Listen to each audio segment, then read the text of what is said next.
Ak má tvoja žena ťažké noci a silné výkyvy nálad, pravdepodobne za tým nie je len starnutie. Väčšina mužov si myslí, že menopauza znamená len to, že sa zmení cyklus a hotovo. Ale ak ju sleduješ, vidíš, že má vážnejšie príznaky. Horší spánok, silnejšie zmeny nálad, nečakané priberanie. Pravda je taká, že u mnohých žien sa menopauza prekrýva s niečím, o čom sa doma nehovorí. S tichou, toxickou záťažou, ktorá sa v tele zbiera roky. Hovoríme o mikroplastoch v obyčajnej vode, ktorú pije každý deň.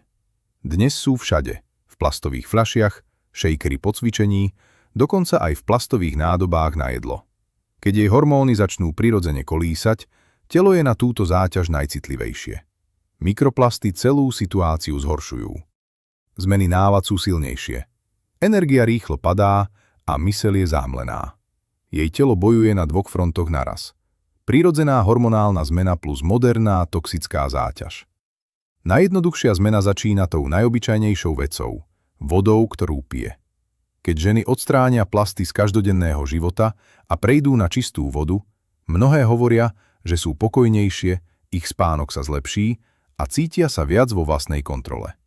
Presne to robí EcoFľaša od malej slovenskej firmy. Je vyrobená z čistého, laboratórne testovaného borosilikátového skla, úplne bez BPA, BPS alebo uvoľňovania mikroplastov. Rozdiel pocíti v nálade, energii a kvalite spánku.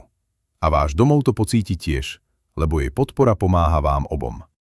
Je to malá slovenská firma, ktorá robí limitované série, ručne kontroluje každú fľašu a zaručuje čistotu skla. Tisíce žien jej dôverujú. Jediný problém? Nestíhajú vyrábať. Veľa dizajnov je vypredaných do pár dní. Klikni na odkaz v profile a pozri, či je tá jej EcoFľaša ešte skladom. Ale pozor, možno už je vypredaná a na ďalšie naskladnenie sa čaká týždne.